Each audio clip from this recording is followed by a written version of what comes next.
Greetings, everyone. I am Pardo from Sea of Tranquility. Welcome to another concert review here on the channel. Today, we're going to take a look back on a show from about a week ago in Newark, New Jersey at the Prudential Center. Of course, Iron Maiden made their stop into town, going through this Future Past tour that they've been doing, which is a way to celebrate a past album somewhere in time, as well as celebrating the more recent album, Senjutsu. So kind of a meeting of both of those albums with a couple of other favorites sprinkled in. Like I mentioned, this was at the Prudential Center in Newark, New Jersey, a venue I've had the pleasure of attending shows there many times over the last bunch of years. It's become one of the main places where especially metal bands, but rock bands in general go to play. You've got the Barclays Center in Brooklyn. You've got the Prudential Center in New Jersey. Of course, Madison Square Garden kind of sits right in the middle of all of that, but you see less and less bands like this playing at the Garden. So the Prudential Center and the Barclays seem to be the major stops now in the New York metropolitan area. On this particular tour, opening up, Mongolian act The Who, H-U, not Who like The Who, Pete Townsend, Roger Daltrey. Interesting band. I sat through a little bit of their set. Kind of don't really know how to describe their music. Very eclectic. Kind of folk metal, little bits of death metal. It's kind of, I don't know. It's undescribable, unlike anything I've ever heard before. Weird and interesting choice for an opener for this tour. You know how Maiden fans are. They really just want to see the headline. That's about it. So, of course, when The Who were on stage, very few people in the arena. And I think this arena holds in upwards of 17,000, 18,000 people. But by the time Iron Maiden were ready to come on, of course, with the familiar sounds of UFO's Doctor Doctor playing through the PA, of course, we got ready for the band to come on. And so they did not disappoint. I've seen Maiden the last couple times they've come through. I've seen them many, many times over the years. I think the last time or two, I was kind of feeling like, set lists are getting kind of been there, done that. And I thought that their performance, while fine the last time I saw them at the same venue, I was a little kind of bored with the set, and I was kind of thinking, God, do I really have to keep going to see Maiden tour after tour after tour? And of course, they announced this tour, the tour date's like over a year ago, so my brother Rich went out and bought tickets for us for the show. So it was like a year wait, and in that year, you had time to let Senjutsu percolate a bit more, which I think is a good idea.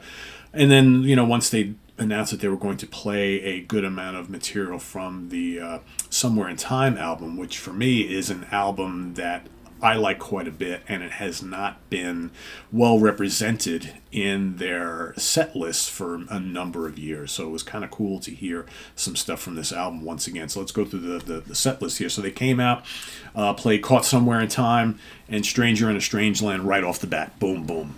Terrific. Great way to get the crowd right into it. Again, two favorites of mine from that album. So good to hear these live again. The band were on fire this evening in Newark.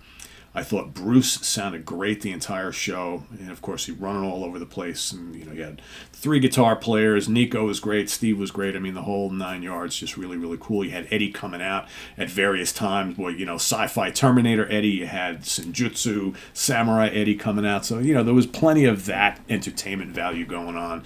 There was one point where you had Bruce jumped up. He had this big, gigantic gun, right? And then this, massive, whatever you want to call it, almost like a cannon, and you had Eddie with his gun, and they were firing these rays at each other. That was kind of fun. After those two tracks, we got a bit of Senjutsu, right? So we had The Writing on the Wall, which has become one of my favorite songs from Senjutsu, and I think it's got a great chorus, and I think it really slots in very well in the set list now. Fans were very, very appreciative of it. From there, you have Days of Future Past, and then The Time Machine. So you had two tracks off of Somewhere in Time, three Senjutsu tracks. From there, we go to The Prisoner, which I haven't heard them play live in a million years, going way back, Number of the Beast, right? Then back to Senjutsu for Death of the Celts, which was also really, really good.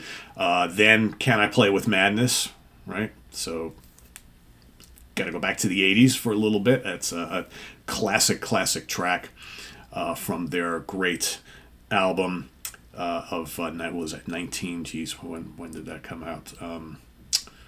88, 89. God, I'm losing track of years. But a very, very cool track. And everybody loves Can I Play With Madness. So catchy. Really, really good.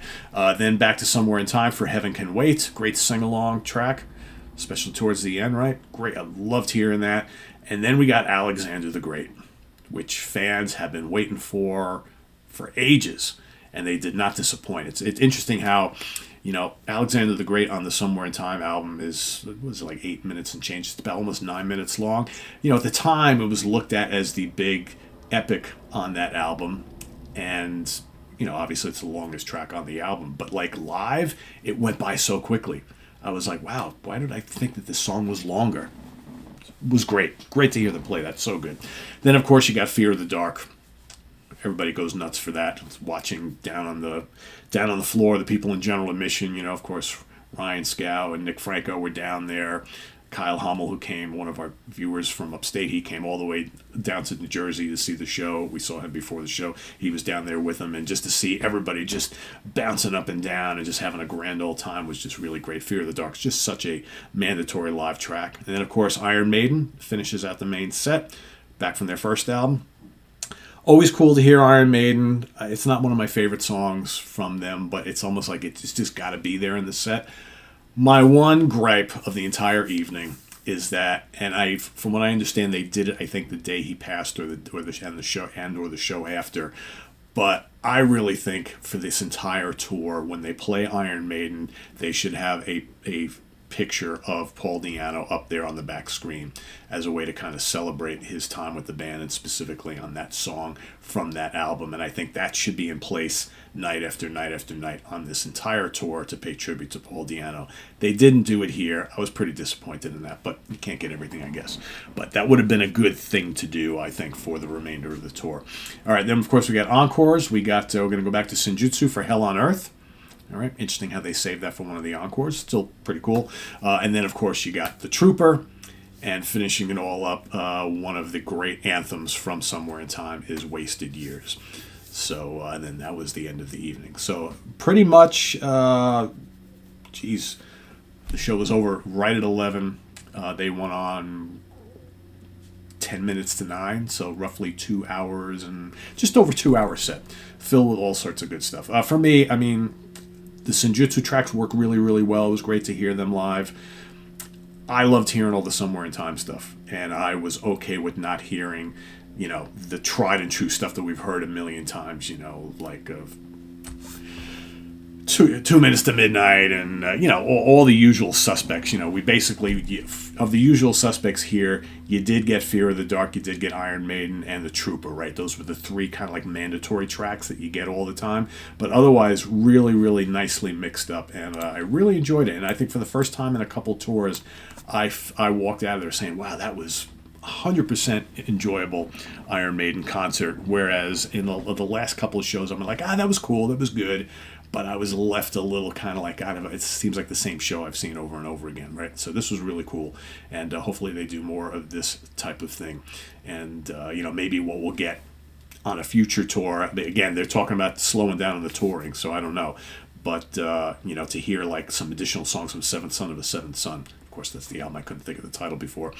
From Can I Play With Madness comes from. But it would be cool for them to pick some other albums if they're going to continue touring.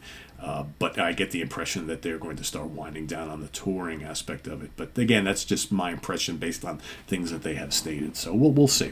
But for now, if this is the last time I see Iron Maiden, going to go out on a high note with me. So I really enjoyed it. So thanks for watching, everybody. This is on the web at www.seaoftranquility.org. We're on Facebook, we're on YouTube all together, all the damn time. Please subscribe if you haven't already, and click on that notification bell so you get alert of all of our content as a post. And please do hit the like button before you leave. Also down below, we got the links to our Ko-Fi page for channel donations, our merch page, and our Cameo page, and the Sea of Tranquility membership options. So thank you all in advance for all your support. You know who you are. And we'll see you soon here with more stuff. I am Pardo. Thanks for watching, everybody. Take care. Bye-bye.